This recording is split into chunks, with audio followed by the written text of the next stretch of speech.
Hello everyone, Varanasi movie super star Mahesh Babu garu నటిస్తున్న ఈ మూవీలో ఇప్పుడు కాస్టింగ్ కౌచ్ ఎవరెవరు నటిస్తారా అని చాలా ఇంట్రెస్టింగ్ అనిపిస్తుంది. అయితే ఇప్పుడు ఒక స్టార్ నటుడు నటించబోతున్నట్టు తెలుస్తుంది ఒక కీలకమైన పాత్రలో. సో దాని గురించి తెలుసుకునే ప్రయత్నం చేద్దాం. ప్రస్తుతం మనతో జర్నలిస్ట్ జగదేవ్ గారు ఉన్నారు. ఇంటర్వ్యూలోకి వెళ్ళిపోదాం. Hello sir. Hi Zakir. Yes sir, ఇప్పుడు ఎవరు సార్ ఆ నటుడు? ఎవరు మహేష్ బాబు గారికి తండ్రి పాత్రలో? యాక్చువల్గా వారణాసి సినిమా చాలా ప్రతిష్టాత్మకంగా రూపొందుతుంది. మరోవైపు దానికి విమర్శలు కూడా ఎలా ఉన్నాయంటే చిన్నపిల్లల సినిమాగా అని చెప్తున్నారు. బట్ ఆయన ఏదైతే ట్రైలర్లో రివీల్ చేశాడో సముద్ర గర్భం నుంచి కానీ, ఆ కోతి ఎగరడం నుంచి కానీ, ఆ కొండలు చూపించడం కానీ, దాంట్లో కొంతమంది సినీ విశ్లేషకులు, కొంతమంది ఆధ్యాత్మిక విశ్లేషకులు కూడా ఒక చాలా విశ్లేషణ చూస్తే చాలా అద్భుతంగా అనిపించింది. ఓహో, దీంట్లో ఎంత మీనింగ్ ఉందా అని అనిపించింది.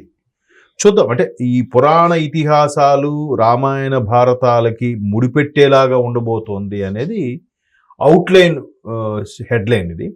బట్ ఎందుకంటే ఆయన రాజమౌళిలో గొప్పతనం ఏంటంటే చిన్న హింట్ ఇస్తాడు, బట్ మన ఊహకి అందని విధంగా తీస్తాడు. దీని గురించి నేను చాలా సందర్భాల్లో ఎగ్జాంపుల్ కూడా చెప్పాను. చిన్న అవుట్లైన్ ఇస్తాడు అంతే, బట్ దానికి మనం బియాండ్ ది ఎక్స్పెక్టేషన్స్ తీస్తాడు. అది రాజమౌళి గారి గొప్పతనం.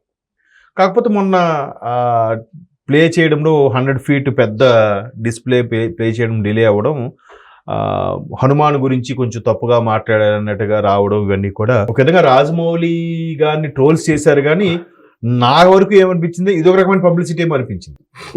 అంత పాత్రలు కూడా కీలకమైన పాత్రలు అంటే మహేష్ బాబు, ప్రియాంక చోప్రా, తర్వాత మన అని పేరేంటి పృథ్వీరాజ్ సుకుమార్ అని, వీళ్ళు ముగ్గురు కీలకం అని చెప్పారు. తర్వాత మన తెలుగు ఇండస్ట్రీ నుంచి ఎక్కువ మంది ఉంటారు. ఇప్పుడు బిగ్ బాస్ చేసే వాళ్ళు కూడా ఎవరో భరణి గారు ఎవరో ఉన్నారన్నట్టుగా అంటున్నారు. మరి ఎంతవరకు వాస్తవం తెలియదు, అంటే మరి రోమరా వాస్తవం అని తెలియదు. బట్ ఒక కీలకమైన పాత్రకి, అంటే మహేష్ బాబు తండ్రి పాత్రకి మాత్రం ఒక మంచి క్యారెక్టర్ని షూట్ చేయడానికి చాలామంది బాలీవుడ్ ఆర్టిస్టులు కూడా ఈసారి టెస్ట్ కట్ చేశారు. బాలీవుడ్ ఆర్టిస్టులని అండ్ మోర్ ఓవర్ సౌత్లో కూడా, మలయాళంలో, తమిళనాడులో ఈ మధ్యకాలంలో బాగా ఫేమ్లోకి వచ్చిన ఆర్టిస్టులు కొంతమంది తీసుకొచ్చి చేశారు. బట్ ఎందుకో జక్కన్న, అతని పేరే జక్కన్న, రాజమౌళి.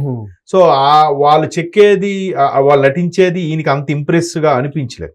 పైపెచ్చి ఈయన ముందు నటించి చూపిస్తాడు. మనకి ఈ బాహుబలి ఎపిక్ ఈ మధ్యకాలం రిలీజ్ అయింది కదా, 2 వెర్షన్స్ కలిపి రిలీజ్ అయింది.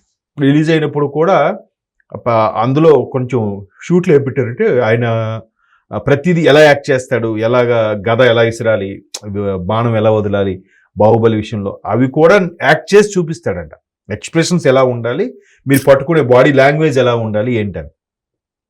సో అంత చెప్పినా కూడా వాళ్ళు చేయలేకపోతున్నారని ఒక 2 నటులు తప్పించి ఫైనల్గా మహేష్ బాబు తండ్రి క్యారెక్టర్లో ప్రకాష్ రాజ్నే ఫైనల్ చేసినట్టుగా ఇప్పుడు వార్త హల్చల్ అవుతుంది. అది ఎక్స్ వేదికగా కొంతమంది మహేష్ బాబు అభిమానులు దాన్ని షేర్ చేసుకున్నారు. అయితే ప్రకాష్ రాజ్లోని గొప్పతనం ఏంటంటే తెలుగు, తమిళ్, కన్నడ, మలయాళం, హిందీ ఈ 5 భాషలు నేర్చేసుకున్నాడు. 5 భాషల్లో సాహిత్యము నేర్చుకున్నాడు. అంటే 5 భాషలు నేర్చుకోవడం అంటే ఏదో మాట్లాడేస్తే నేర్చుకోవడం కాదు, మాట్లాడితే సొంతంగా డబ్బింగ్ చెప్పుకోవడం కాదు, దాంట్లో పట్టు కూడా సాధించాడు. అంత ఆ విషయంలో గొప్పవాడే, గొప్పనట్టే. కాకపోతే మాట్లాడితే ఈ సనాతన ధర్మం మీద, పవన్ కళ్యాణ్ గారి మీద, అంటే ఎవరి మీద ఎక్కువ ఇమేజ్ ఉంటుందో వాళ్ళని ఫుల్గా సెటర్లు వేసుకుంటే ఒక ఇమేజ్ పెరుగుతున్న ఉద్దేశము, లేదంటే వేరే వాళ్ళని ఏం అనలేక భాజపా ప్రభుత్వాన్ని, ఎన్డీఏ ప్రభుత్వాన్ని ఏం అనలేక పవన్ కళ్యాణ్ మీద సెటర్లు వేస్తాడో తెలియదు. కానీ అదొక విమర్శ ఉంది తప్ప నటన పరంగా అద్భుతమైన నటుడే. ఎందుకంటే కృష్ణవంశీ లాంటి దర్శకుడు ఇతను మంచి నటుడు అని సర్టిఫికెట్ ఇచ్చాడంటే మీరు తిరిగి చూడక్కర్లే, అలాంటి సర్టిఫై చేస్తాడు కృష్ణవంశీ. ఎందుకంటే అసలు పిండుతాడంట. కొన్ని అంతఃపురం లాంటి సన్నివేశాల్లో ప్రకాష్ రాజ్ నటన తీయడానికి ఒక సీన్ ఉంటుంది అంతఃపురం సినిమాలో. కూతురు తాలూకా భర్తని చంపేస్తారు విలన్స్ ఫ్యాక్షనిజంలో.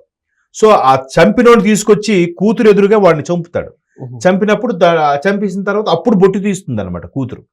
ఆ బొట్టు పువ్వులు తీసేసే సన్నివేశం, దాని ముందు విజయగారం, చంపామని విజయగారంతో నవ్వుతూ తర్వాత ఏడవాలి. ఆ సీన్ 17 సార్లు తీశారంట. 17వ సారి కృష్ణవంశీ గారు ఓకే చేశారంట.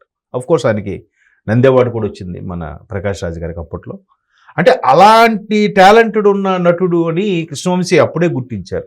సో రాజమౌళి గారు కూడా ఇద్దరు ముగ్గురుతో మేబీ అనిల్ కపూర్ ఎవరో కూడా అనుకున్నారు యాక్చువల్గా మహేష్ బాబు తండ్రి క్యారెక్టర్ అంతా వరల్డ్ వైడ్గా రిలీజ్ అవుతున్నాయి కాబట్టి అన్ని లాంగ్వేజ్ వాళ్ళని కూడా తీసుకొచ్చి పెడుతున్నారు కదా.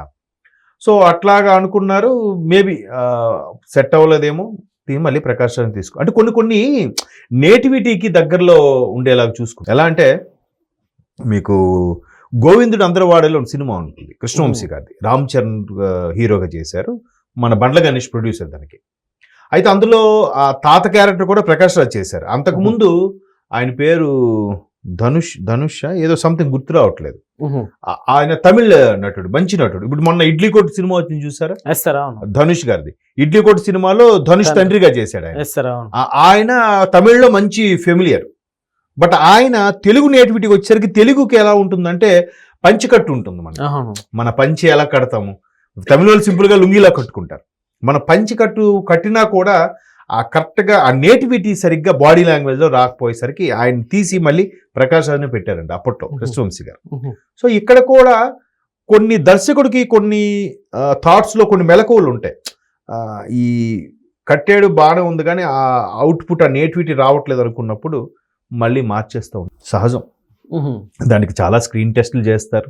ఆ స్క్రీన్ టెస్ట్లో ఎవడు సెట్ అయ్యాడు ఎవడు సూట్ అయ్యాడు అనుకుంటే వాడు ఇదవుతాడు. ఎందుకంటే ఈవెన్ బాహుబలి సినిమాకు కూడా కాలకేయ క్యారెక్టర్కో దేనికో జయసుధ గారు అబ్బాయిని అడిగారంట యాక్చువల్గా చేస్తారని. జయసుధ గారు అబ్బాయి ఆల్మోస్ట్ 6'4" అంత ఉంటాడు హైట్, మన సహజ నటి జయసుధ గారు. బట్ ఎందుకో మరి నప్పలేదో లేదా క్యారెక్టర్కి సూట్ అవ్వరనుకున్నారో తీసి మరలా ఆయన మన కాలకే క్యారెక్టర్ తెలుసు కదా, విలన్ సైడ్గా చేస్తుంటాడు ఆయన ఒక్కసారిగా తీసుకొచ్చారు. అంటే ఒక్కొక్క సినిమాకి ఎవరు యాప్ట్గా ఉంటారు, ఈ పాత్రకి ఆయన అయితేనే సూటబుల్గా ఉంటాడు. పైపెచ్చు మహేష్ బాబు ప్రకాష్ రాజ్ గారి కాంబినేషన్ ఎక్కడున్నా సూపర్ హిట్. మీరు ఒక్కడి నుంచి తీసుకోండి, ఒక్కడిలో ఈయన ప్రేమించిన అమ్మాయికి ఆయన competitor.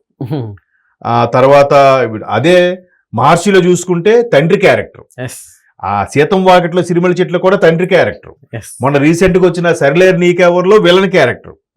So Mahesh Babu Prakash Raj combination super అనమాట. అలా కూడా కొన్ని సెంటిమెంట్ గా ఫాలో అవుతుంటారు సినిమా వాళ్ళు. సో ఆ వారణాసిలో మహేష్ బాబు తండ్రి క్యారెక్టర్ కి ప్రకాష్ రాజ్ ని ఫైనల్ చేసినట్టుగా చెప్పారు. ఇంతకుముందు జక్కన్న ప్రకాష్ రాజ్ కాంబినేషన్ లో విక్రమార్కుడులో ఏదో చేస్తారు, జస్ట్ గెస్ట్ అపీరెన్స్.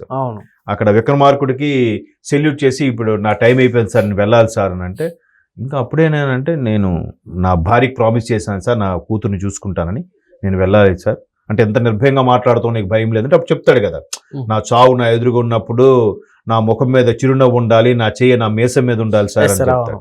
సో అట్లా అది తర్వాత మళ్ళీ ఇదే అనుకుంటా ప్రకాష్ రాజ్ గారు రాజమౌళి కాంబినేషన్ రావడం.